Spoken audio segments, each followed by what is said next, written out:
Good evening.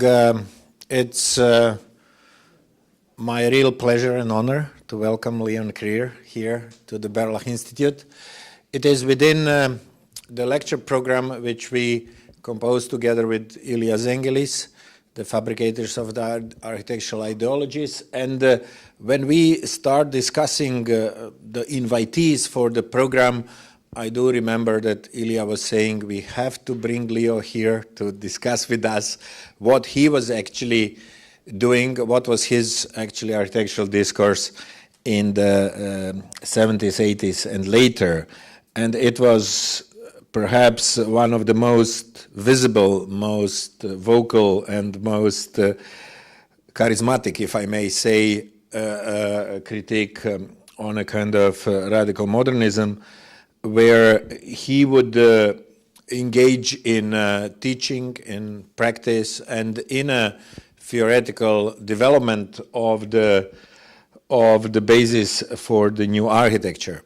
I would invite Ilya Zengelis to talk a little bit more about it in a second, because Ilya and Leo has been together teaching and discussing the ideas and disagreeing, as far as Ilya would often put it, openly. But it was a kind of very intense mutual debate and very intense actually debate around AA and in other places. For my generation, if I may say, the generation which sort of graduated in the late 70s and the beginning 80s, Léon Krier was somebody who was really putting in front of us a kind of radical thinking, or shall we say radical rethinking, the way in which architecture goes, the way in which it relates to the history, the way in which it relates to something what actually perhaps we forgot while developing our various educations in various places in Europe. So once again, thank you for coming. The last time the nature of the Icelandic volcano stopped you, but now we are really pleased to have you here. So welcome to the Berlage Institute. And please, Ilya, would you like to put in front the frame in which we would discuss with Léon Krier today and tomorrow? Well, for me, it is a special pleasure, because this time in the series on fabricators of ideology, we have not only very challenging person, but also a very great friend of mine. Leo, in fact, there is a misconception, I think, about Leo's reputation as hater of modernism. I think that, I would put it, from knowing him, the other way around. He's a hater of bad modernism. He's a hater of bad design. And because there has been so much bad modernism, he has thrived in his critique. But he loves everything well designed, everything of quality, and that is, his greatest strength, kind of an advocate of quality. And we have, as Vedran said, kind of often disagreed in our discussions. But the discussions I've had with him have been, I think, the most challenging and most crucial ones that I've had, because our friendship bound us, so that it didn't matter that whether we argued. In fact, he gave me a book, a Krier book on architecture and urban design, dedicated to me, kind of with a dedication that said, in order to save a friendship and to provide to bridge a gulf of perennial incomprehension. So, but indeed, I think that there was not so much miscomprehension. There was a lot of crossing, but I won't take any more of your time. I'll ask Leo to come on.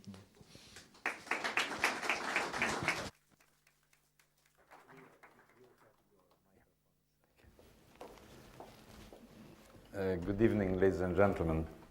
It's a great pleasure to be here, and particularly to see my old friend Elia. I always say that classicists, they go to see modernist buildings on holidays, and modernists do the opposite. It was only Saturday I visited Corbusier's flat in Paris for the third time. Was shocked by the terrible state it is in. But it's a beautiful piece. Anyway, I think what we are talking about is that in the 70s, when Elia asked me to teach, I had absolutely no idea of theory at all. And he asked me to come to the A, and one day to meet students, and the group I was supposed to assist him on. And then I had never written a line nor spoken to anyone in public. And then suddenly he said, and Leo is now going to present you with the program he's doing next year. I was absolutely flabbergasted and speechless. And it went from there. You know, the first year was completely absurd. Projects cutting right across London with a single building plowing through the geography. No, the year later, yes, yeah. Zara had permanent hysterical crises, but she was a very good student, working very hard, and she was always there. She was also a good cat minder of my cat. But anyway, things were extremely confused, and they still are. And but it was when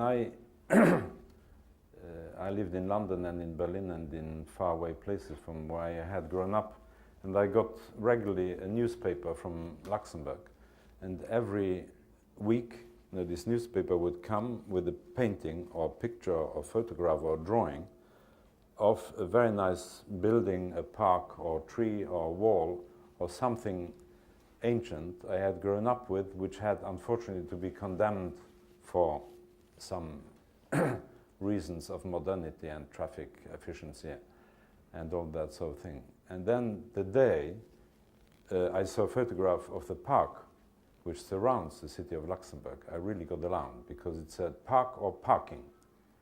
And of course, because the town center had been so changed that they needed huge amounts of car park, and they proposed to destroy entirely the park which surrounded 3/4 of the city and replaced by a big car park. That made me suddenly, I had sort of shock and started writing, and I did an alternative plan for Luxembourg, and it was published, and that led to all sorts of things. And a few months later, Elia asked me to teach, and so I began really to think how to communicate ideas, and usually the people I invited to lecture in that course I so disagreed with that I would start arguing, and so in the second year I got my own unit, and I decided to do my own lectures, so there would be a real nice ideological fabrication, as you are calling it, which would be coherent. Because when I saw what was happening to my hometown, there was absolutely no theory you could call upon as a higher authority to bring into that town to save it. Because due to the new zoning plan which had been drafted by the president then of the Union of Architects, UIA, Pierre Vagot, who had completely revisited the zoning of the city and intrinsically condemning the historic fabric. And from there, to understand what was going on, took me many, many years. And I think that the real crux and the point which I think you can study and begin to understand is that there is a mistake to call traditional architecture historic. It's a philosophic mistake. What one does by calling traditional architecture and town planning historic, you automatically date it, and therefore it's over. It's like if you were historicizing the wheel, and because it had been something of the past, you could no longer use a wheel. And that is why I say we are not interested, I'm strictly not interested in the history of architecture, but in the technology of traditional architecture. And if you understand this technology, that it is related entirely to the physiology and the physical capacities of the human body in aggregates, in smaller or larger aggregates, using natural materials to build places. And if you understand that technology and its limitation, that traditional technology is related to natural materials, you will suddenly understand that you have a completely different understanding of modernism. Because modernism is that phenomenon which allows you to do architecture without natural materials. The synthetic materials which came about with the use of fossil fuel energies, creating new materials, synthetic materials, materials of synthesis, like concrete and steels and plastics, and all those materials and also the fitting techniques which are going to allow you to do forms which before one was not able to do merely with natural materials. If you use brick, you have to use arches, or you can cantilever a certain amount of bricks. But if you want to build systematically in large places for large amounts of people, the arch or the traditional trabeation will come along as a matter, as an automatic thing. And there is no element of arbitrariness in architecture like there is in language. You know, what distinguishes between human languages because of regional differences and distances, you don't have in architecture, because natural materials, whether it's wood, stone, or clay, or earth, or sand, when you use them, you have, with your body and your instruments you develop to use these materials, you come to the same conclusions, to the same results. And that is why traditional architecture is universal. And it's not an ideology, it's a fact of life. I mean, if you want to use natural materials, you will automatically produce traditional architecture. And modernism can be done, but is extremely difficult to do with natural materials only, when you use natural materials structurally. So that's the premise. So don't think that I'm doing historicist architecture. I'm not interested in historicism as such.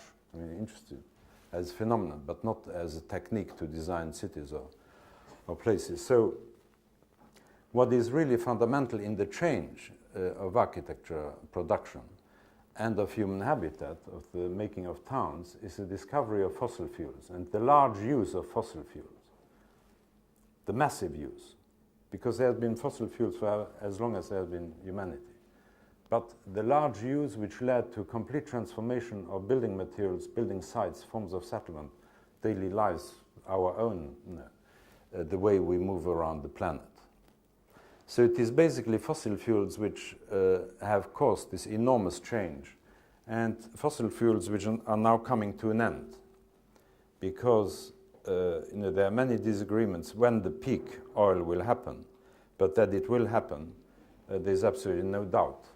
So I think that my position is that in order to face that enormous change which will come about with extreme radical change in the availability of fossil fuels, one should really prepare for it. And it won't do to do green skyscrapers or to have sort of sustainability ideas as they are now circulated, because it's about sustainability issues as they are circulated now are industrial projects. They have nothing to do with ecology, very little to do. One saves a little energy, but it does not really face the problem of fossil fuel depletion. Now, the most radical book, and I think the most profound book you should read about fossil fuel problem, is The Long Emergency of James Howard Kunstler. Atlantic press. I think you should all read it. Most of you will go into crisis. I didn't sleep for 3 days, but there are people who can't sleep for 3 months. Yeah. Because it really shows how far you are dependent, how all our lives, our food, the way we live, is really dependent on fossil fuels. Now, what is going to happen, and where there is a misconception in the common mythology of fossil fuels, is that, we may be soon be short of fossil fuels, but then they will have something to replace it. There's something of equal validity and power. That is one myth, which is a fabricated myth which doesn't stand to inspection. The second one is that, yes, there will be an oil peak, but there will be a symmetrical figure. It took about 200 years from massive use of fossil fuels to peak, and then there will be another 200 years to run out, so our lives will be safe, we'll move about and go on holidays as we have been doing. And that is also a mistake, because once we reach the peak of fossil fuel extraction, and also of uranium extraction, of all those materials which now allow us to do what we do, there will be a complete change in our conception of progress and of growth. And the idea that there will not be permanent growth, we are now slowly getting accustomed to, that we are evening out, that there is no longer the 10% or even the 5% or the 1% growth, but that we may go into negative with growth. So how to pay for the accumulated debt, the national debt, if you don't have permanent growth? It's something the best economists will not solve, because they will just have to tell you there will be an enormous collapse of value and of heritage. And it's generally in those cases where the poor are going to pay for it. Because probably what happened to the Soviet Union is what into a modern so-called democracy is probably going to happen in most of our countries, that the wealth, what used to be sort of communist collective wealth, will be in very short time monopolized by a very, very small group of people, and the rest of the society will rot away. This is already happening now in the United States. If you know the United States and you travel across it, you do not just stay in New York. So there will be an enormous impoverishment of large sectors of population. And this will be right across the globe. Now, we know that modernist buildings don't anymore look like this. But the Baroque, the postmodern phase of modernism, and I include within postmodernism, is now used as an insult against those who try to do historicist architecture, as they call it. But really, all modernism as it's published now, or as it's built now, and it's perceived now, is postmodernist, because it's a reaction against the first phase of modernism. Nobody I have seen or know wants to reproduce Hilberseimer town, or even Corbusier's Ville Radieuse. Nobody, I've never seen that being reproduced anywhere, or certainly not by a sane person. So there has been a reaction, whether it's Peter Eisenman or Venturi or the New York Five. They react against the first phase of modernism because it was an unlivable proposition. It was a totalitarian vision of a completely serialized and mechanized and cloned environment, which basically died with the totalitarian regimes. And now we are in the Baroque phase. Buildings go into funny, acrobatic and amusing shapes. And particularly, you can take any modernist building, you can put it upside down structurally, it will just stand up. Now that you cannot do with a traditional building. You put it upside down, it collapses. The arch doesn't work that way. And these are things which are absolutely simple things, which are not difficult to understand, and they are universal. And that is why I do not understand why it takes so long for these problems to really become analyzed properly and become dealt with.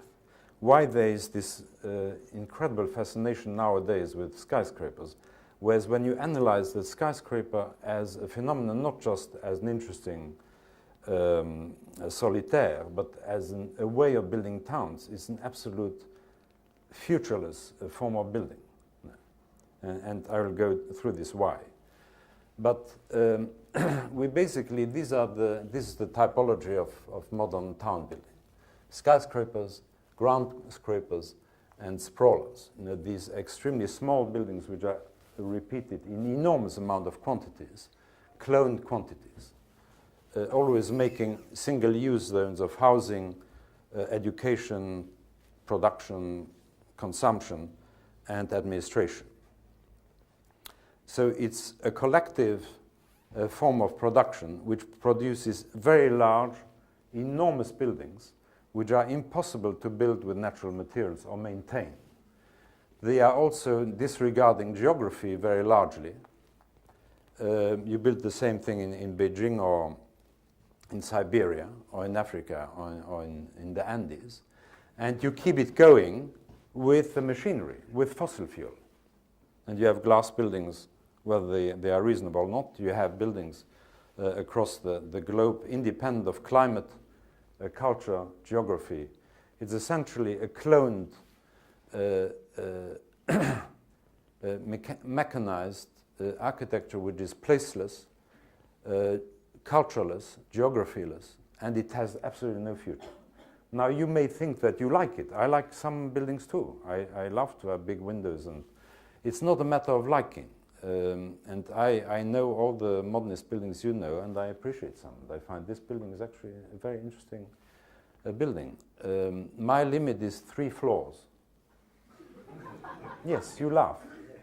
But if you have to walk every day more than 3 floors, 25 times, you will see what happens. You don't laugh anymore. I live now in Madrid on the 8th floor in a penthouse. And with my girlfriends, we walk every day 2 or 3 times just for exercise. And you don't need any bodybuilding machines anymore after that, because it's an enormous effort to walk every day 3 or 4 times, 8 floors.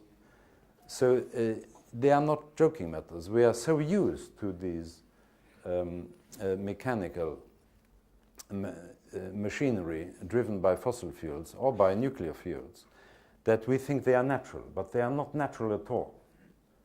It's biological energy which is now running out, and it's so interesting to call now biofuels. Fuels are biomatter. It's only very few mineral energies which can be used in a massive way. So it's an interesting idea that we're using these old life.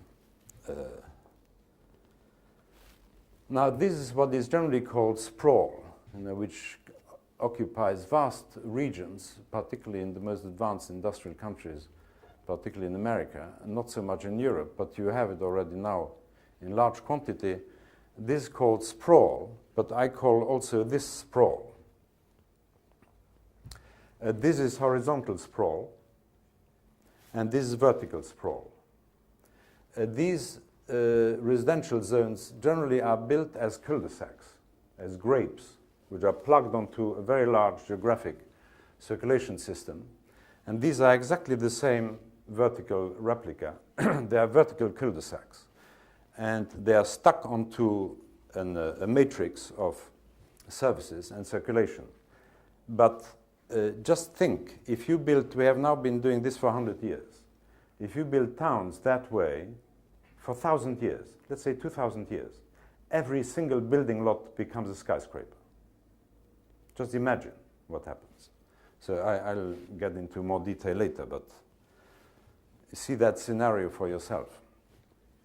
So the idea of town has been developed over many, many generations, and a city is not just an amount of building. It is something which is a complex of buildings and spaces and uses which grow, which find a form throughout civilizations which have built cities, and particularly they have a limit. Once they reach that limit, they multiply. A large town becomes a number of small towns. Instead, what happened with modern towns, is that the center overgrew vertically or overexpanded horizontally with the types of buildings which I showed before. Now, once you build something which is a real town, a real traditional town which has mixed use, mixed population, mixed income, a mix of private and public, and so on, you create such a powerful magnet of real estate, such an enormously increased value of real estate rather than agricultural or village environment, that of course money becomes an important element, value becomes an important element, and if you let these elements like overdevelopments in, they will sooner or later destroy the very quality of what you have been creating. Now, all people love New York, and I understand why, but that's certainly not the model for it. So I developed this idea of traditional town, which is a fabrication which was collaged with many ideas from historic towns, from old towns, from old theories and new theories, and particularly recent times, 19th century and 20th century, Otto Wagner, and Eliel Saarinen, which brought, and I formulated that as that in how far a large town would be a family of small towns, how many centers you need and how you structure it and how you phase it and so on. And basically that these dimensions of these small towns should be dimensioned on the human body, and that the maximum of walking distance across such a town would be 10 minutes. And it was what probably the center of Rotterdam was before the destruction by the Germans, or what all interesting and powerful historic towns have been throughout history and throughout civilizations, whether it's the Chinese town foundations or pre-Columbian foundations or medieval European foundations. And I thought once such a theory is properly published and developed and known, that it will become such a powerful element of politics that the suburban idea will be wiped out, because it's just morphologically and typologically and functionally it's an inferior model. It's just a sort of parasite on the body of society. Now, what is very important is that the production, how those elements are produced by crafts and arts, and those are produced by a result of industry. And that individual enterprise gets more and more suppressed in this form of scale. And what Karl Marx called, that in a way, extreme capitalism or the preparation for communism, because it's the large, enormous scale, mega family, beyond meta family scale, which is taking over.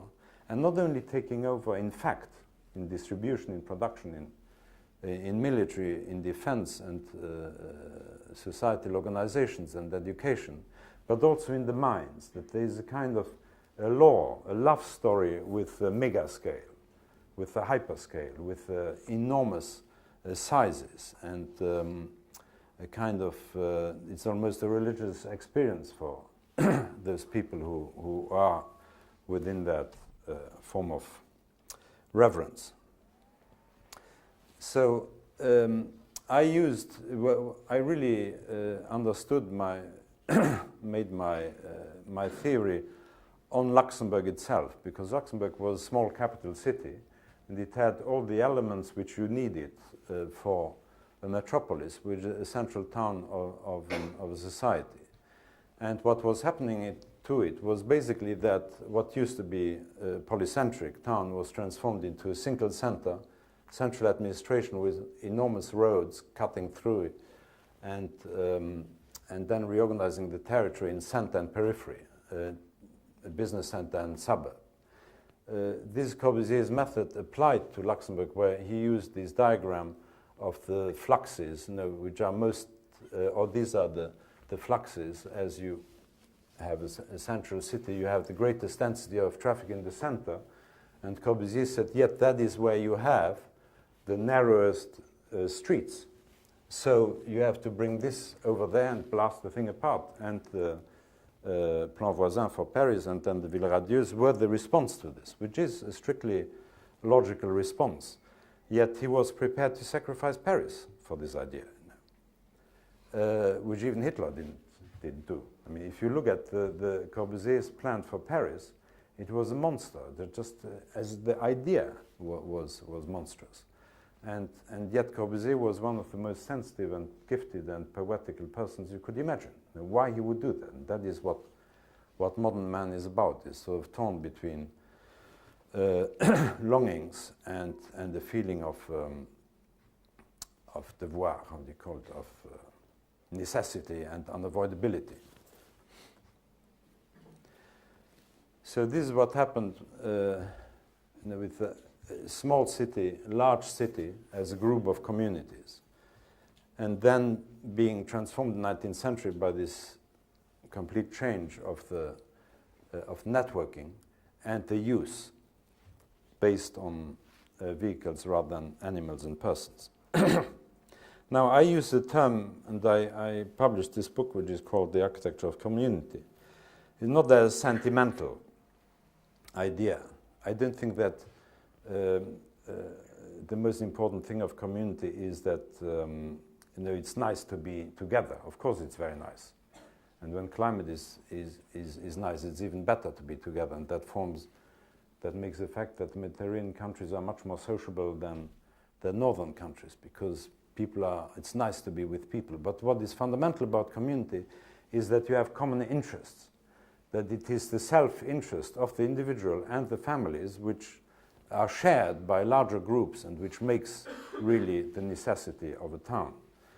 So I think we are going to have to go back to this system of pedestrian horizontal and vertical systems. But whether they will be grouped as large metropolises or spread around the geography more related to the nutritional capacity of the soil or the nature of the imperial nature of a town, or it's all these relations of politics, economy, agriculture, and then social models which are going to decide, and on which there is almost no experimentation. And it's really up to a new generation to bring these kind of ideas, to make them scientific. Because today, in order to take intelligent political decisions, there's almost no concepts and no materials for politicians to look at and to decide upon. So they are constrained to take decisions under the pressure of the body politic, to take immediate decisions about energy saving and lowering carbon footprints and all that. But they don't know. There are no facts, there are no statistical facts which allow you to take intelligent decisions. So it's a terrible situation to be in. But this system certainly will not work in the future. So I say that even if we have the fossil fuels, we should really plan as if we didn't have them and then use them. Of course, intelligently and probably a bit more moderately than we have them now, than we use them now. I show, because I did two major mistakes in my life. My career peaked in 1985, around. I was quite famous then, and well considered. And then I published a book on Albert Speer, which was not very well distributed, so people don't know what is in it. It will now be republished with an introduction of Robert Stern, which will be very, very interesting. To something being Jewish must be good, Bob said. Because it's a book not about the Nazis, but about us. What is so terrifying about studying the Nazi system is how close it was to ours. And it's not about, I think Albert Speer was a very good architect, but we are not allowed to say it because he was a killer. He was a huge criminal. And he escaped it just by chance because he looked good and he spoke very well. He didn't look like the criminals. He didn't have the criminal look of the common Nazi. But it is the extraordinary familiarity of the totalitarian systems, and our own, which we must study. It's about ourselves, and the book, I think, is a bomb, and it will, this time I will survive. So I published that and got targeted as a Nazi, a neo-Nazi. And then I started working for the Prince of Wales, which was another mistake, because as you know, the Prince of Wales is not exactly considered to be intelligent and forward-looking. And yet that is exactly what the man is. He's extremely intelligent, and he's clever, and he put his faith in my project, and we built it. And it is exactly because the project is so radical that it is so ill-considered by the architectural world. Norman Foster said on the BBC that Poundbury should be destroyed, like Cato saying about Carthago. Caterum censeo, Carthaginem esse delendam. So says Lord Foster about Poundbury. So you wonder what is so terrible about Poundbury. I now walk through that because it's the only project I've been able to realize more or less consistently, but not completely consistently. Because Rem Koolhaas said that today it's easy to do modernism, more or less. I think that's what he said. But to traditional building and town planning today is not easy at all. It's extremely difficult. It's considered to be easy. It's the easy way. But once you go that way, you will see that virtually every single law, every single building habit, the industrial patterns, the way society works are almost impossible to realize nowadays in a consistent way. So this is the project which has now been building for 15 years. I've been planning it for about 20 years, since 1988. The first phase is completely built. The second phase is now being built out, and the third phase we are now permitting. And it is not routine yet. Now, Poundbury is situated outside the city of Dorchester on land which is owned by the Prince of Wales. All the suburbs of the city of Dorchester in Dorset have been built over the last 150 years on lands owned by the Duchy of Cornwall, of which the Prince of Wales is the head. And he said, when the district proposed this idea to build Poundbury, he said, yes, we'll of course do it, but we'll this time master plan it, not to be ashamed of it as he is of his precedents, just selling land and letting happen whatever happened. I mean, to become a responsible landowner, because, and I think it's through that and other projects of his that he's really giving legitimacy to a system, to royalty, which it had completely lost. I'm not a royalist, but I think that he's doing a very important job. So going back to a model of small towns with human scale. Now, human scale not understood as, again, as a sentimental thing, but something which is really strongly and physically and practically related to the capacity of the human body, which this form of a settlement is definitely not. Now, there's, when you have these mega densities in modern towns, as you have already here, and then this enormous sprawl, there is something which happens through this densification of fabric, of built mass, is that the real estate value becomes so high in these centers, and these centers become so important that virtually 90% of the urban population, which you need to have a real, a good city, are going to be exlocated and thrown into the suburbs. The mayor of Rome had recently a sociologist analyzing the situation of mobility, and he explained, I never heard a sociologue speaking sense, and this guy really got it. He analyzed the difference of how the wealthy and the poor and the middle classes, how much more dependent the poor are in relationship to mechanical means of transport than the wealthy, because we travel relatively comfortably and between comfortable places, but the poor really travel in sordid conditions nowadays, even in the best of towns. So it's this kind of zoning, social zoning effect, which is as toxic as the architectural zoning or the functional zoning. And you have to think, I think, what is your choice? If you design buildings, who are you working for? Who is your client? Who is your ideal client, and who is your real client? or what form of society do you want to support and what form of society you want to not to participate in. And we have a choice. You don't have to do skyscrapers or to build these vast buildings. There's a lot of, at least we have the capacity to survive in this very multifaceted society. So it's not only limiting horizontally the size of districts, but also vertically. So it's walkability horizontally and vertically. Now, Poundbury itself will be an independent town, separate from the historic building of Dorchester. On the western edge, Dorchester was founded by the Romans, had about 30 hectares, population of about 5,000. It's the city which is beautifully described in Thomas Hardy's novel, The Mayor of Casterbridge. That is the maximum size I use for these districts. Some can be smaller, but they will not be larger.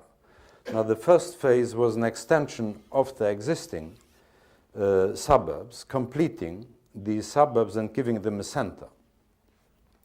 Between now these large blocks of towns, these large cells, communal cells, then form spaces in between them, which are either used for agriculture, for sports, or parks for leisure and education.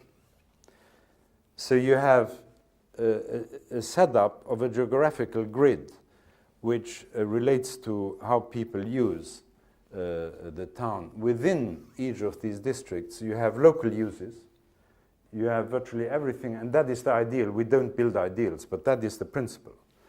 And we are not always able to achieve it, but at least we set up the principle that your daily uses, your daily needs are satisfied within each of these, your weekly uses within the larger conglomerate. These are buildings which are related to the district or the region, or large schools are in between and so on.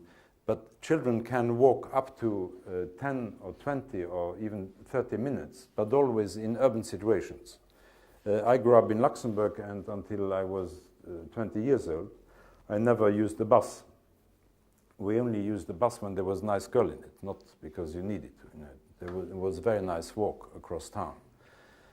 So it's that experience which I think history is not over. People think, oh, but that's the past. No, most of us have that experience of having lived at some point of life, of having had that experience of proximity, and how precious proximity is when you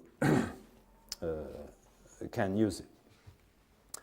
That is the final build-out. We have completed this, and this is now we are finishing this, and so on.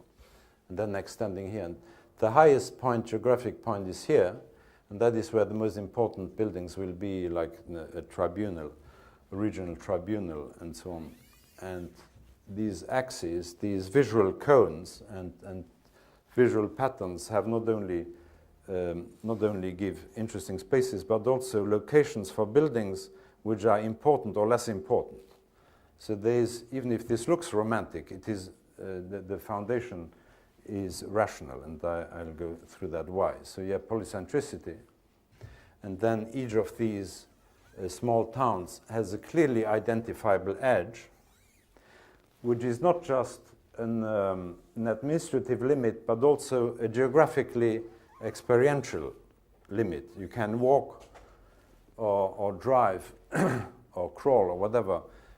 These blocks are like buildings, and it is incredibly satisfying to have small visible units which are larger than a building block or than large building groups, but which really make towns. I lived it myself in Luxembourg, because Luxembourg by nature had been cut by deep canyons. You have this experience in Malta or many other places where you have this necessity, and you can see there that a large town can work as a group of small towns. It's also what works still in Paris as the quartier system and arrondissement system, that you have relative local autonomy and yet a larger regional government. So it's centrality and a clear edge. And then these different quarters have their own center, and their own central square is linked to the main square by a distance of about 5 minutes too. So you have multi-layer of this 5-minute radius which creates a town. Now, these central squares are then linked by high streets which form the backbone of that, and you have within that procession which goes back into the center, you built a geographic infrastructure. Now, through traffic, of course, is taken out of these districts, and this was an enormously difficult political process to get that road built, because we don't have the status of a new town. We just have, the Prince of Wales has to make money by developing this town. It's not a philanthropic project. And he is making a lot of money with it, actually more money than if he had just sold it in one contract to developers. So you have this hierarchy of spaces which also relate to the hierarchy of traffic. These are self-evident things, but they need to be repeated because they are not self-evident today. These dark spots are places of employment, individual or larger groups of employment, whether it's public or private or mixed.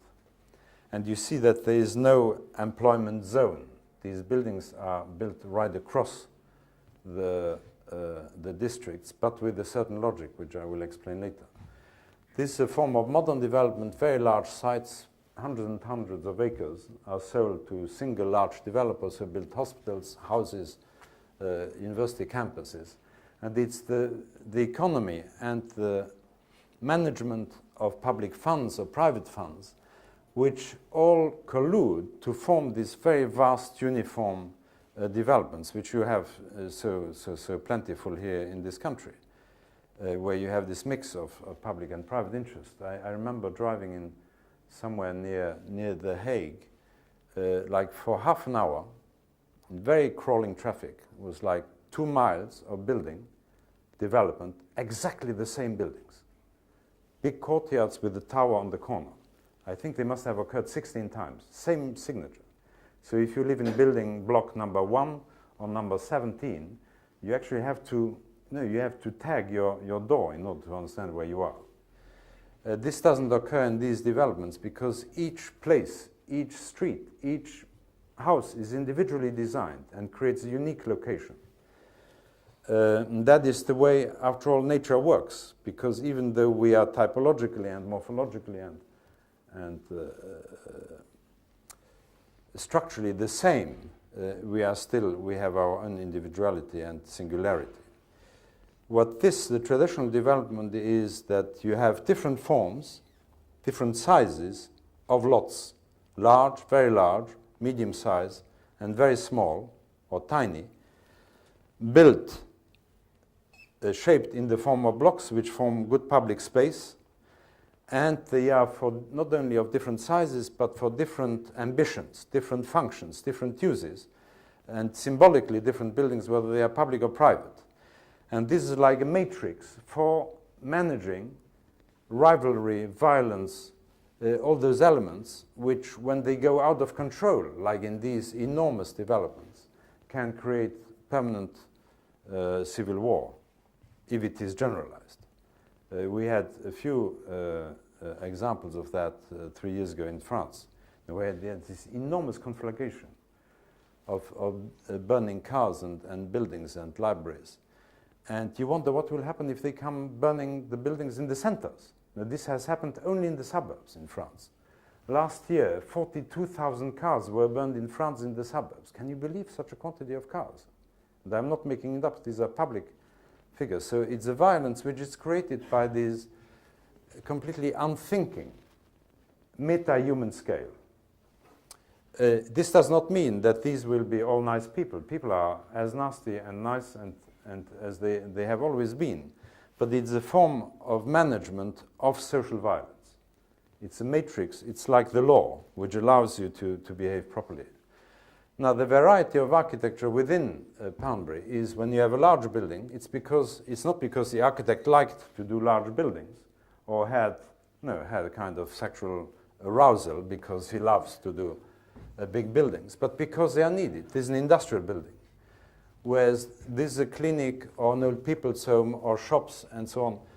They have the size they need for their functions, and so the variety, the architectural variety, comes out of the functional variety and is a natural result of functional variety. So the master plan really is like a matrix which is not so much prescribing what's going to happen there, but allows different activity, different people who buy different sizes of lots to develop their activity within an urban compound. So it's not master planning, it's not something you do like this and then you say, fiat, now it will be executed. No, it's something which needs to be managed over many, many years in order to make sense. So we avoid this like hell, to have the same kind of activity in the same corner, but we always checkerboard functions. And so the zoning plan is really a polycentric figure. Now you have short spaces. Within each quarter you have relatively short spaces. You can't speed in short spaces. Only fools do that. Whereas where we want to speed up traffic, we have large spaces. Now, in suburbs, you have these enormous spaces where you have then to put in bumps and signs and traffic limitations because the design is not adequate for the use. Whereas here we don't have any signage at all in Poundbury. We have some which we can't avoid. I mean, like defending to drive. It's completely, the few signs which are there are put there by nonsensical people. But the towns should really be designed in such a way that it allows a civilized behavior for whatever is required in that location. Now, each block has an English mews inside, which was so well done in England for vehicles and for horse carts and so on. And we use the mewses for garages so that the permanent parking for the houses are behind in mewses and the visitors' parking are in the street. In each of these mewses there is always one or two houses in order to not to have too much purely dedicated to to traffic or sleeping traffic. And I thought also that by having some houses within the blocks, you would have a form of social, not only social control, but also lower values, lower real estate values next to factories or within courtyards, parking courtyards. And so that you allow a great variety of income to live next to each other, because it's this interdependence of incomes within the same district and block, which I think makes the real power of traditional urbanism. And not because they are planned to be so, but because that's the way it happens. It didn't always work like intended, because actually some of the houses within the mewses have become the most valued properties. So the building block is not just a perimeter block like you have them so many in Holland, but it's a much more complex. There are, of course, some perimeter blocks where they are needed and always multifunctional. So you have this higgledy-piggledy image is not just because it's nice, but it makes sense. And it is nice in the end. This suburban model, you have always an oversized lot with the building isolated in the middle, and then the extensions always make the despair of the architect who had this Platonic ideal. Whereas a traditional building is always put there where it makes more sense to create a frontage with the street, and then you build around the site, privatizing the site, whether it's a house or factory or, or monastery, a school or anything. Now, just to give you an idea, that part of the building was a farm and a stable. It was transformed into a civic center in the beginning of the project, and then became a business center, and that was a high-tech factory, which then was sold, and the firm went back to America, and it became a school, a kindergarten for 100 children. And these courtyards, which had been planned for heavy goods vehicles to circulate, are now used as kindergarten. And this to say, no, Lord Rogers, who is so thinks that because things are modern and they move a lot, and things have always moved around towns. Towns are something organic. It's not just dead matter, but things move. And it's not because buildings are built in masonry or wood that they are not moving. And it's within 20 years or 15 years of use, this has changed occupation 6 or 7 times without major changes to the structure. So mobility is not just a matter of moving cranes and so on.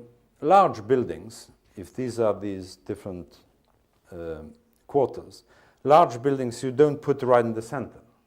You always have on the edge where they need to be, if they are factories or large administrative buildings or schools, where they have access or buses or heavy goods vehicles. Now, if you analyze the most advanced science park in England, Stockley Park, done by Rogers and Rice and whoever the architects are, but they are the most high-tech buildings and uses in England. And if you compare them in size to historic towns, you see that they are rather small.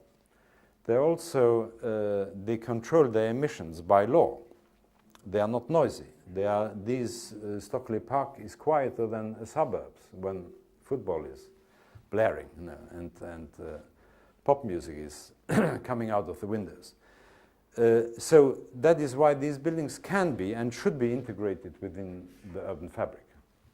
Now, because we have been doing that, the many people who live in Poundbury now, I think about over 2,000, and there are over 2,000 jobs there. And this cannot be planned. You just let it happen. You cannot, because we don't have that sort of authority. And if you mix it, people will naturally want to find a house where they work. That is not possible in contemporary suburbia. It's beyond a pedestrian's reach. And you see this enormous variety of building sites, which illustrates what I said before. You have also some parking courtyards that was supposed to be clinic. It became those people's home, and it has a location which is very important because it forms the gate to the first phase. And of course, there are some higher buildings, but they are not more than 5 floors. So we have mostly the building fabric is 2 to 3 floors, and then some emerging buildings because they are in an important location or because they are an important use. This is the town edge of the first phase, forming a promenade along the park, the central square of the first phase, and in this location will be built a tower, and the village hall and the market. It's cut of traffic. Traffic is allowed, but except for the time when there's public markets and so on. And these markets, that's a village hall designed by John Simpson. And you see also architecturally, this is still not high classicism, it's rather a peasant type emphasis on, it's a village hall, because it's in a small square of not the most important district. Whereas the most important buildings up on the major square and Queen Mother Square on the highest point of the hill will be or are now designed and built by Queen and Terry, which are of a higher architectural ambition. So this to make the point that variety is not because you like it. It's not, you do not add an element of complexity into something which is fundamentally simple. But the complexity is the illustration of a complex situation. And you have building blocks with a single door because that's the way it works. If it's a factory, you don't need many doors. Or you have building blocks with many doors because they are small units. And it's the contrast of these grand and modest scales which make the town. We have an architecture which becomes more and more formal as we go towards the center, more classical, more emphasis on the proportions, more regularity. And even though they look the same, each of these buildings is actually individually designed. Each block is traversed by these small passages, and so you have large spaces, small spaces, and all integrated in a consistent fabric. Now that is if you look at the traditional town, the public buildings are distributed throughout the town and usually related to squares, whereas streets are normally to do with residence or with industry. And it's the mixture of this economic element and the symbolic element which really makes a powerful mix. Now, architecturally, that is the reign and the area where vernacular is applied in traditional towns, whereas high classicism or more formal architecture, more ambitious architecture, architecture done with more precious materials is related to institutions or buildings which are of greater import or which have to do with a collective importance. And it is this mix of private and public which I think makes the power of traditional towns. Now, I lived for 20 years in a village in France where there was no architecture. It was just walls, stone walls with nice cornices and a few tiles on the roofs, and the only columns you found in town were inside the church around the tabernacle. But you can be very happy. It was a beautiful place when they're surrounded by beautiful countryside. So grander architectural schemes are really needed when you have larger groups, when you have larger towns, when you have uses which have not just to do with local use, but which have to do with collective representation or collective values, whether they are of a moral or political character. And of course, as always with human development, things go from the very simple to excess. And the tendency in the 19th century was to have, even Adolf Loos joked about the architect even designing the slippers for the lady of the house he had designed and prescribes exactly where she had to use it and not use it and so on. And it's this form of tyrannical classism, I think, and completely over-coded classism and abuse of classism, which led also to its final collapse, because it becomes suffocating. It's impossible to teach well because it doesn't really make sense anymore, and modernism came in as a rejection of this excess. Now, what I find intriguing, and I have the same feeling, I have rather a modernist taste. My house is just white walls, no artwork, and just books. No. I can't stand too many artworks in a house. But it's this extraordinary, when there's an overproduction of something, that there's rejection. And yet we only have that rejection, that generational rejection, this revolt, this sudden revolutionary spirit in the arts was completely ignored by engineers. Why were they not fed up with Victorian teaching? No, engineering is still being taught today with Victorian methods. It's extremely tyrannical, or doctor's education is absolutely unbearable. But it has not led to revolt. And why it happened in architecture it would be an interesting thesis to do as you are all involved in thesis production. So this is showing diagrammatically where important locations are and where architectural elements of classical elements would make sense.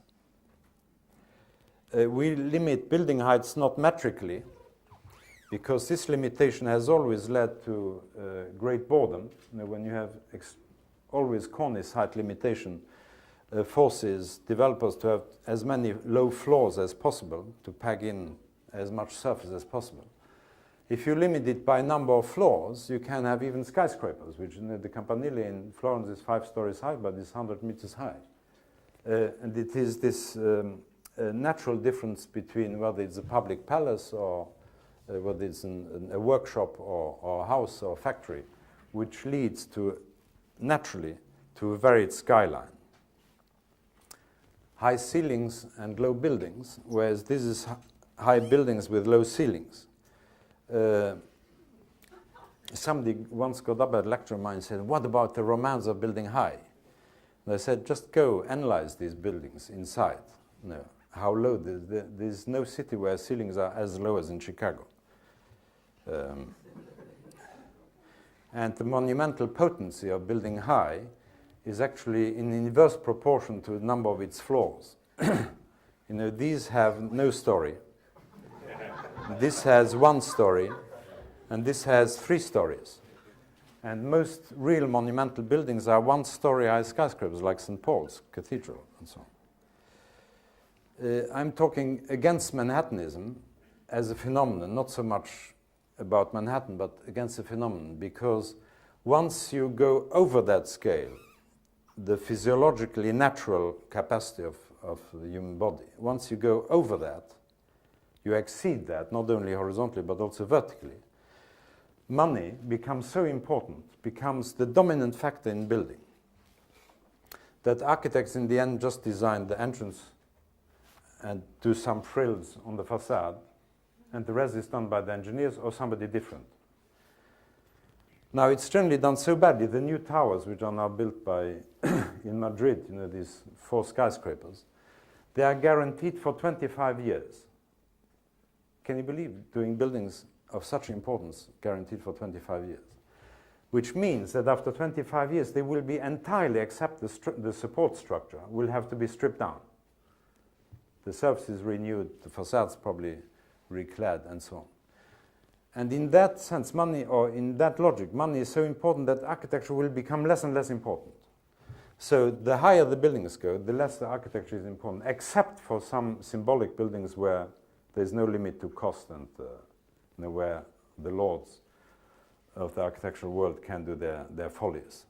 But it is something which is of no interest to the common architect, because very few architects ever will have to design skyscrapers, and that is why you shouldn't defend skyscrapers. I think it is a good proposition to oppose skyscrapers on principle. First of all, because they don't need ideological protection. They are everywhere. You can't avoid them. And they are menace to towns. And second, because I think it's actually wrong to do them, because once you think about them, it's an overloading of existing networks. And you could, of course, design skyscraper city, but the infrastructure would have to be so monumental that they can only be imperial centers, centers of imperial power, of extremely brutal regimes. So this is not to be against high building. We also have some high buildings in important locations. That was a painting by Carl Lobin before building started. It's extraordinary how close it was in feeling. I have now gotten this tower through, which will be built on the main square, on the highest position to form like the main logo, the main symbol. Because once you build a traditional town, you have this horizontal expanse, and you feel the absolute necessity to have some vertical accents, but they shouldn't be utilitarian skyscrapers. Now, this is about how these things are done. We impose on the facade the only use of natural materials, not only for looks, these are real structural walls, but above all for structure. And if you use natural materials, structurally, you produce authentic traditional building. It only becomes fake when you clad, when everything is like here, all these traditional towns which are built in Holland, it's all 1 inch thick traditional building. It's basically fake. Now, I'm not so much against it, because everything you do today is linked into that production of fakes.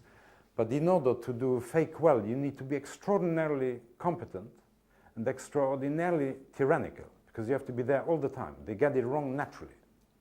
Whereas when you let them build, when you let artisans build this without too much control, they get it right automatically, because they develop their own intelligence, their own taste, and above all, their own skills.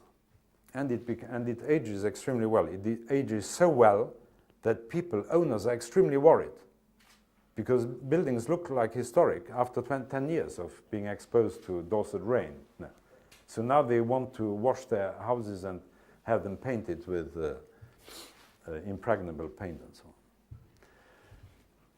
So, to do a house with windows and a door and a roof is not a simple thing.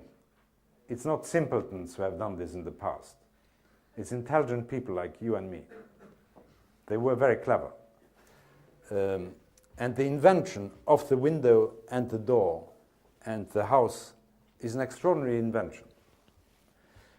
So you don't need to reinvent the window and the house and the door and the roof. It doesn't make any sense. We do not invent languages. Languages are established, and particularly universal languages like architecture. So the real problem you encounter once you go that way is not modernism at all. It's this kind of thing.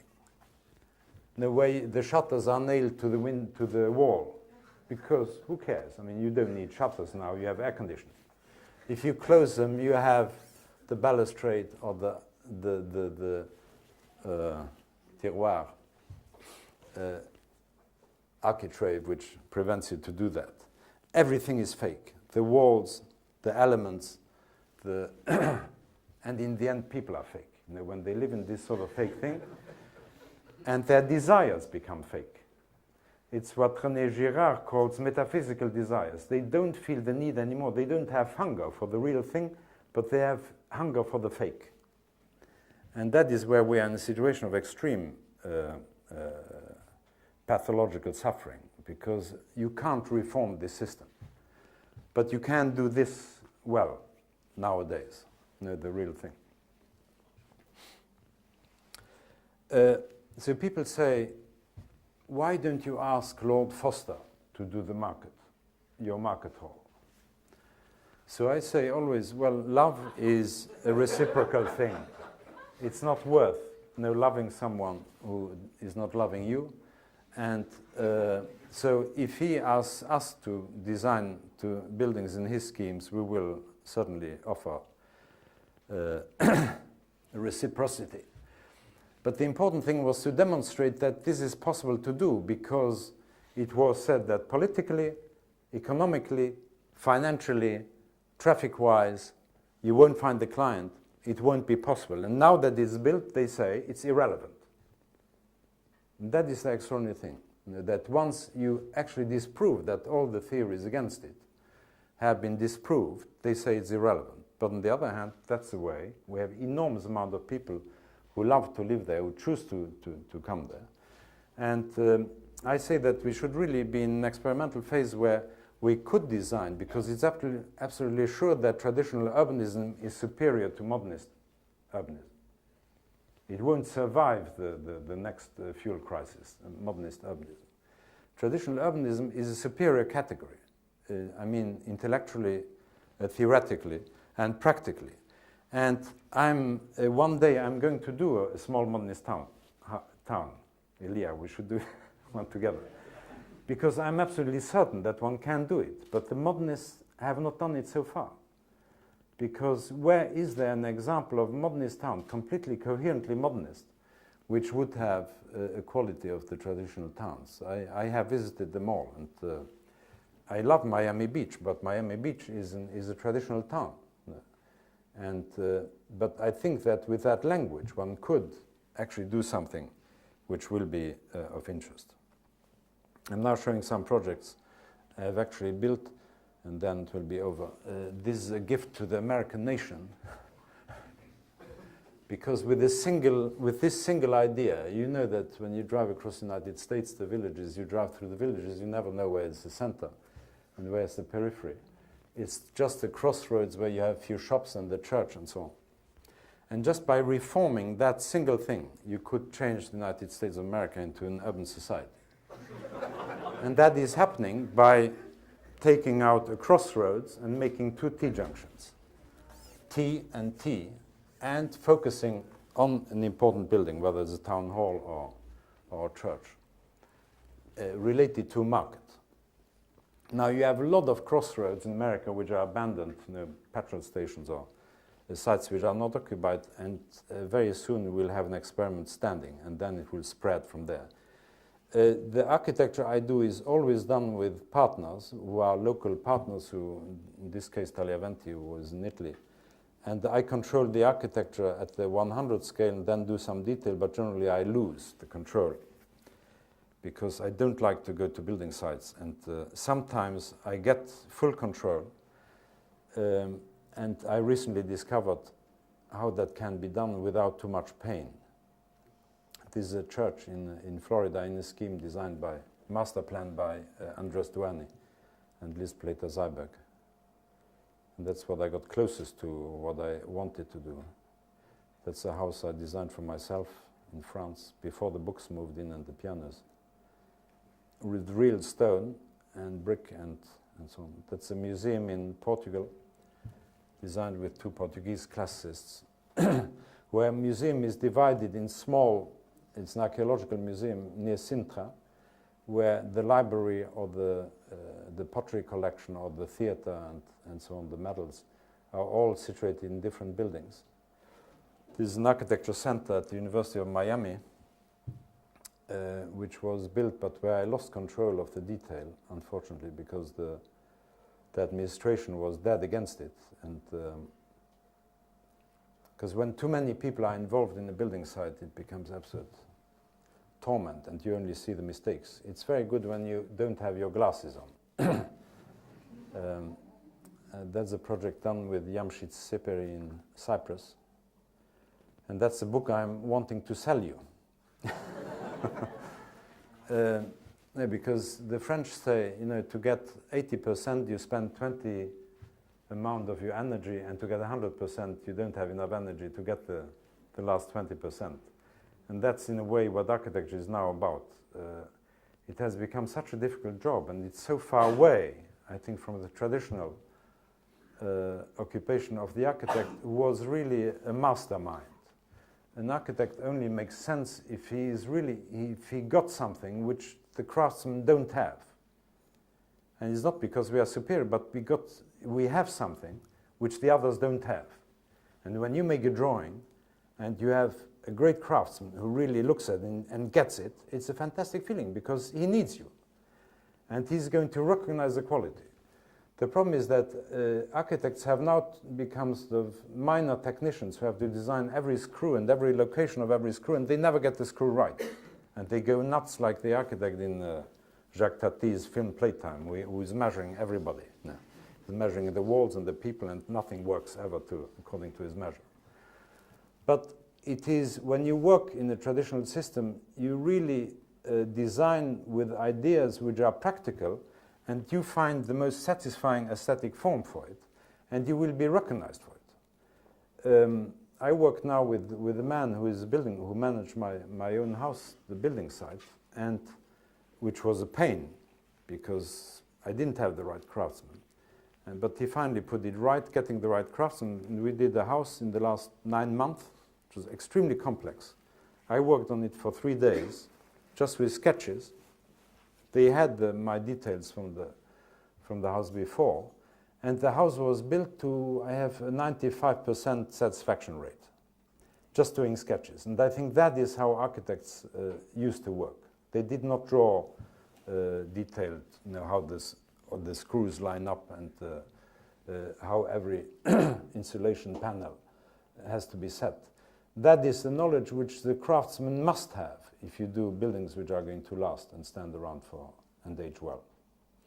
So this is something, we are in democracy, thanks God, and this is something which is not against the law. You can practice, it's not easy, but it's certainly worth studying. And even if you become modernists, or if you are profoundly modernist, I'm sure you do better buildings if you know this system, how to tune and how to locate and how to plan good urban spaces. And I think that modernism could be improved. My last semester at Yale, I had one of the 10 students was allowed to do a scheme, which I master planned, but he was allowed to use Corbusier as the language. Not only to classify it, but also to tune it, to do public building and then 7 private mixed-use buildings.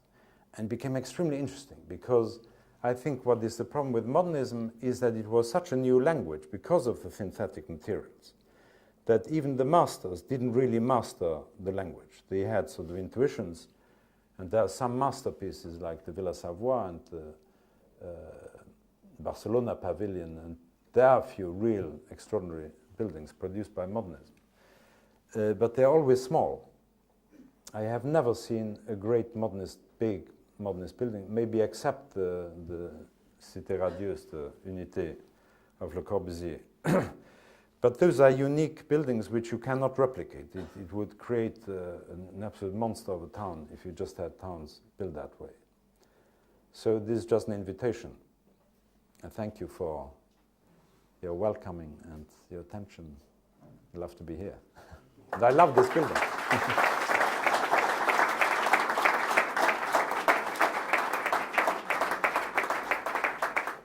you take some questions? Yes, of course. So, Léon Krier, thanks a lot for your presentation and your kind of continuous belief in a certain paradigms, actually. And when one looks to your diagram of the sort of disappearance of fossil fuels and going back towards something what happened before, perhaps 100 years, how do you sustain this belief? How you believe that a kind of new paradigm would not come in front, that actually a kind of a historical paradigm which you would link with the physiology of the people to a certain extent, so with a lot of arguments which was in the core of your lecture. Do you really not believe in a kind of perhaps new paradigms which could come not necessarily from the industry or new materials, but from a kind of the ways in which societies has been kind of historically developing? Well, I think we can't foresee what will happen, but what I'm absolutely certain is that it won't be a high-tech future. Right. There will be some high-tech machinery, there's absolutely no doubt, but that will be, I think that will be like in the past. High-tech will be for very few people. If you look at the Middle Ages, the arms in the Middle Ages were extremely sophisticated. And a sword, stainless steel, produced stainless steel in the Middle Ages, or the kind of armory they wore, was just for extremely rich people. And I think that's going to be the picture with high-tech, but it will certainly not be that the whole world population will have forever photovoltaic cells on their roofs. Because virtually that's why this book of Künstler, James Howard Künstler, The Long Emergency, you can't get it here. It's so fundamental because it shows in how far we are dependent on this. And in how far all the speech about alternative is fantasy and just mythology. I mean, it's hopeful, wishful thinking. But even if that wouldn't happen, even if we had forever, if there was absolutely no shortage of fossil fuel, I think it would be important to go back to the scale of functions. You know, whether you have fossil fuel or not, whether you are rich or poor, you need to eat more or less the same thing in order to have a healthy metabolism. And I think it's the same for architecture. And I think this hyperscalar building is to do with imperialism. And the most toxic side, the most dangerous side of imperialism. I mean, because these buildings, they cannot be maintained without having enormous military power, bringing the oil and the machinery and we are running short on that because it's no longer, first of all, it's no longer socially doable unless we change our mentality and we become again imperialists. But now people are generally, they think they are nice. Yeah. We don't want the Africans and the Arabs to suffer because we need our machines. And so people feel ashamed a bit of it. But it's an absolute fact. Some people say it's not, there's a joke saying that it's not our fault if our oil is lying under Iraqi soil in there. But they are bad jokes. And it's real bad. Thanks. Your questions to Léon Krier or comments? Yeah.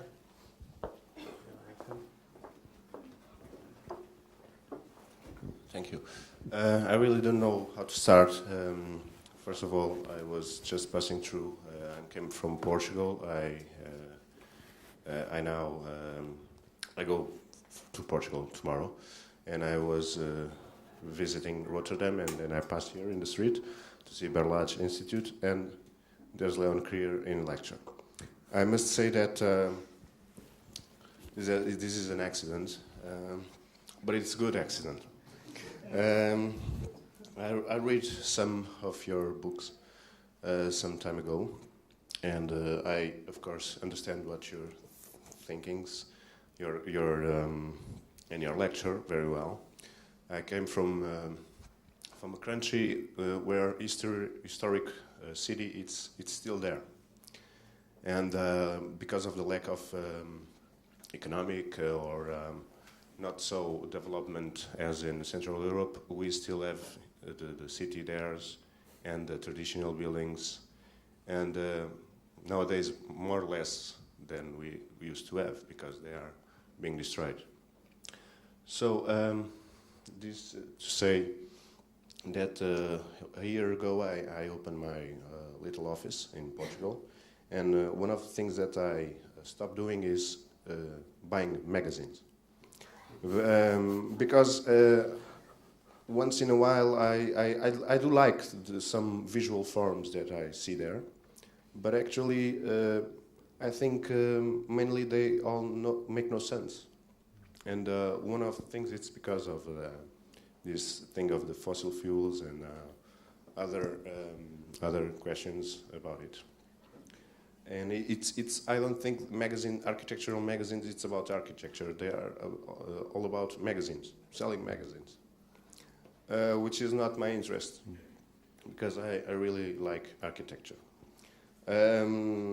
So one of the things that I would ask to you, I do understand your thoughts very deeply.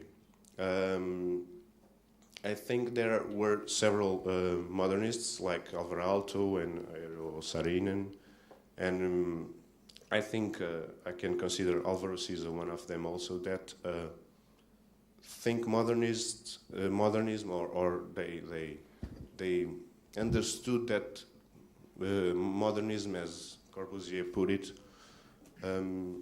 was lacking in something, probably in the scale or in the humanism of making architecture, which was possible because of the new materials, so big and so among us that the human body feel that, and they tried to make a response. I think they tried to make a modernism with a sense of humanity, which I think you do too. What I don't understand, it's nowadays,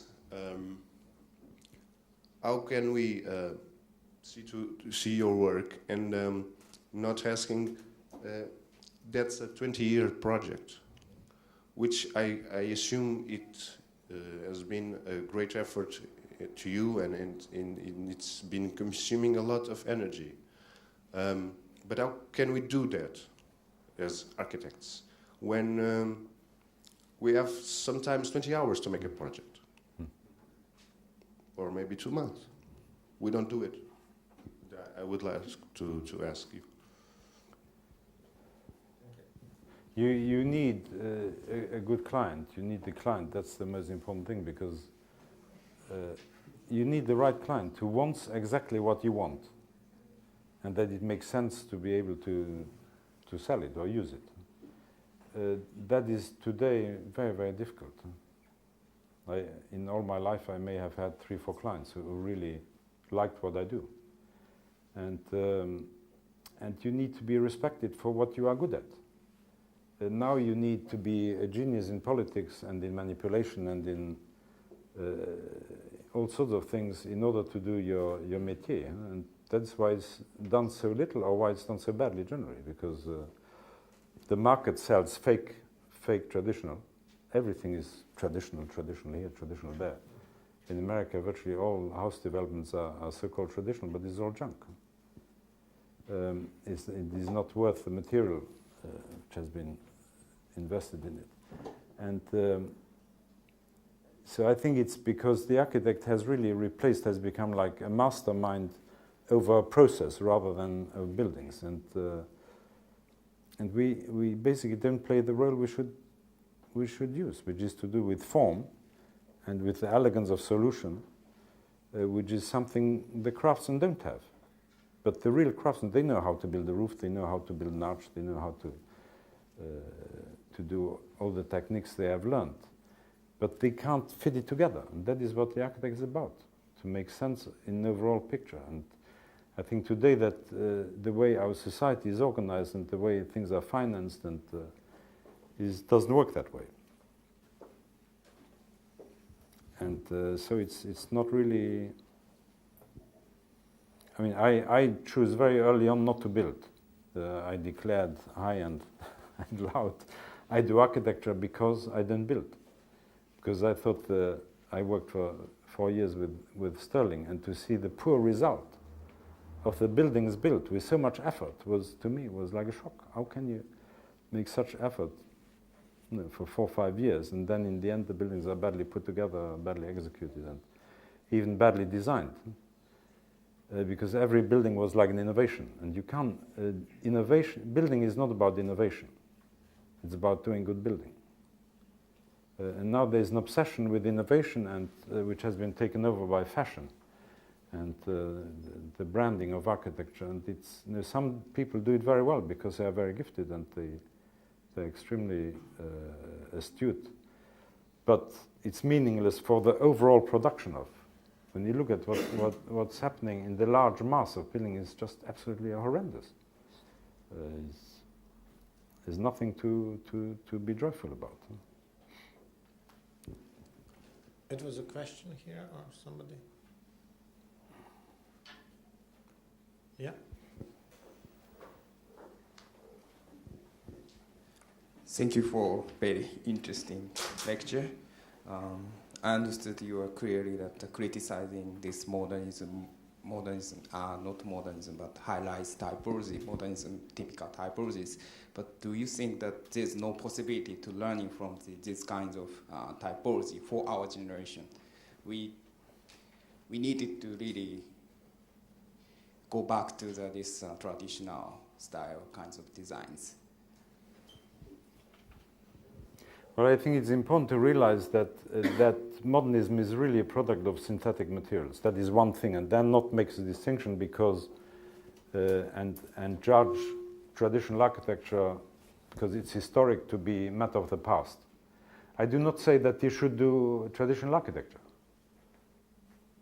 You do what you want. Anyway, I don't have an authority to impose anything, and I don't want to impose anything. But I think it's a system which is important to know. Even if you do want to do modernism, you need to understand how natural materials are fitted, because you will actually Mies van der Rohe was a great traditional architecture before he became modernist, and it is certainly that sort of discipline which informed a lot of his ideas.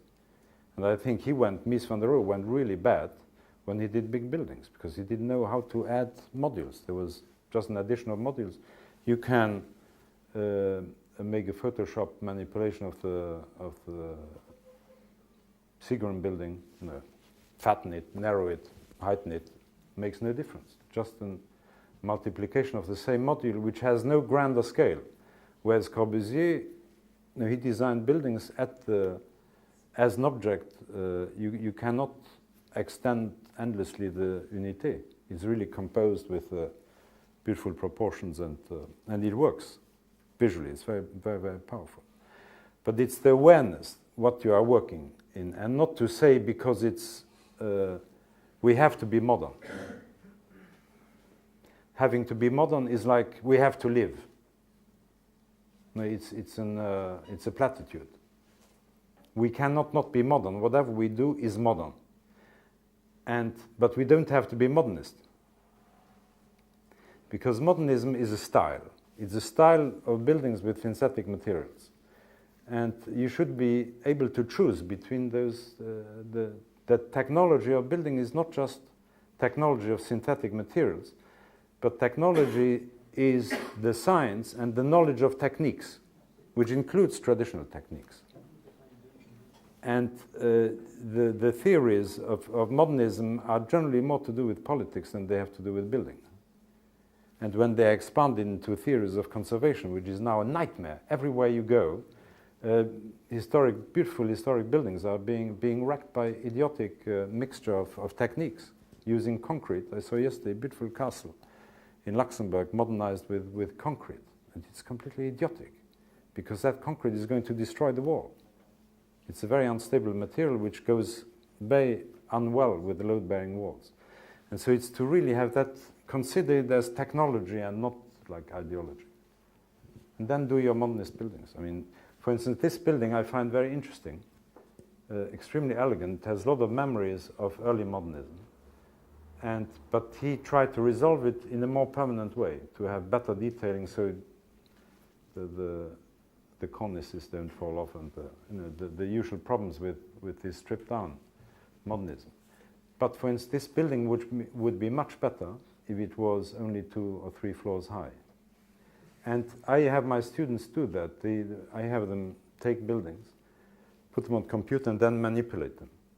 Use that material and do different compositions with it. And to get a sense of distance from, it's not because it's historic and done by a great architect that's necessarily a great building or a perfect building. It's so to desacralize I think, historiography. Would you say that the role of the architect should not change?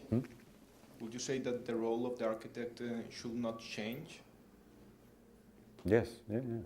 Go back to to become again architects rather than trying to play everybody's role.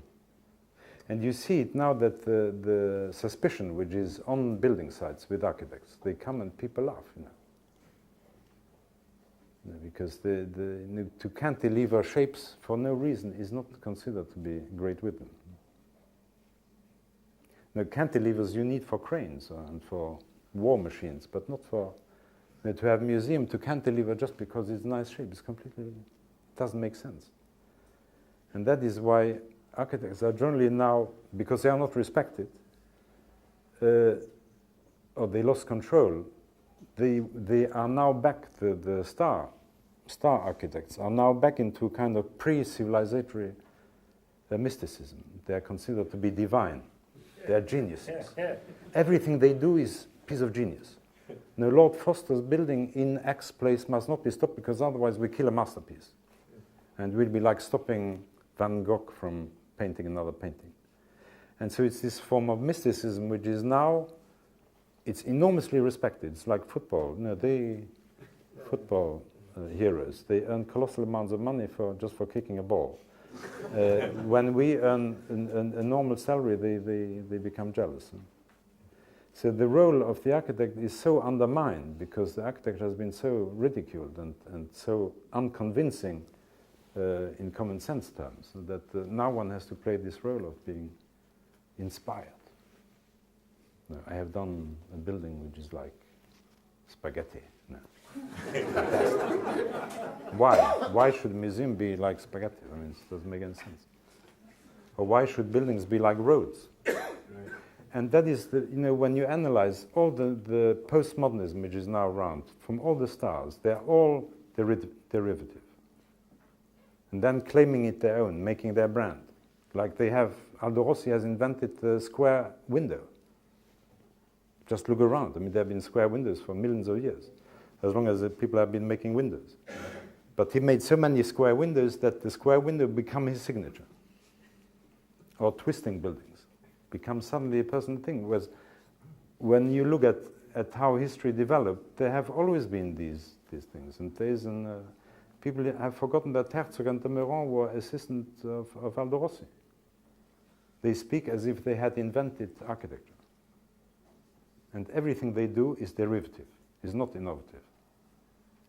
Usually the derivations come from other techniques, from military, from car design, from road design, from the stuff which they put in walls. It has been done along motorways and retaining walls for years. But then when you use it for a shop, it looks like an innovation. It's not an innovation. It's just like a misuse of a technique which is makes perfect sense to retain earth, or because it's cheap, you bring it in lorry and you don't have to build a wall. But is just an interesting trend for signing a building, but it is not an innovation. So there needs to be a lot of historiography done on the quotes, on the origins of what is being done now, and kind of demystification. Because the architects don't invent anything. They take everything. I mean, even engineers don't invent anything. No. if you know the history of military engineering or aeroplane design, they have their references in nature. The Blackbird, SR-71, the fastest plane on Earth. You think it's completely new, but then you look through nature and you find these forms in deep-sea fish. Why? Because they encounter similar problems of penetration of an element. But it's this mystification of innovation, which is in fact not true innovation, which is now has turned architects into everyone wants to be Picasso. I mean, including myself. I'm not excluding myself from it. I suffered and still suffer from the same thing. Perhaps the final question. Just a quick question. You put a lot of emphasis on the material and the use of materials, and you base a lot of your architecture in the end on this use. So I'm wondering how you really define this term synthetic material, because for me it's not really clear why a brick is less synthetic as concrete, for example. Mm-hmm. Well, brick can be locally produced, and whereas concrete not. If it's locally produced, it's usually to do with very large political and financial schemes in order to produce concrete. Concrete is not a local material. The Roman concrete could be produced locally because it's really a crafty job. But modern concrete is a high-tech material, even if it's used now in a banal way. But it's an extremely precious material, which needs a very sophisticated industry, unbelievable amount of investment. Can you believe in France in 1946 there was a ministry of Ministère du Béton? It was not a joke. Because concrete, these synthetic materials need very large-scale investments, and so you have to. And I have to use. Sorry. Otherwise, you need slaves. That's the other. Yeah, it's a form of slavery. Yes. Maybe your architecture needs slaves. No, because we use slaves. No, it's no joke. If you go to uranium mines in Ghana or wherever they are, they use slave labor. And our system, which is so polite here, is extremely violent. And it is good to know that all these materials we use are not innocent materials. That does not mean that I don't use concrete. If I want to build, we use concrete. But in that sense, because otherwise you don't build. And you use bolting techniques, which are generally, but at least for the external wall, I try to impose. I do not always win, because the industry is so different from a traditional form of organization. So there's another reading, is that it's not only important to use those forms because of technology, but even for language, because we are in a way now very few to save the language. To build towns is a language which needs to be taught and transferred, and in order to be used properly. Because it's not something you pick up just overnight and you suddenly design a traditional town because you think it's nice, because you like it. It's technique which needs to be learned. Léon Krier, thank you very much indeed. Thank you for your lecture.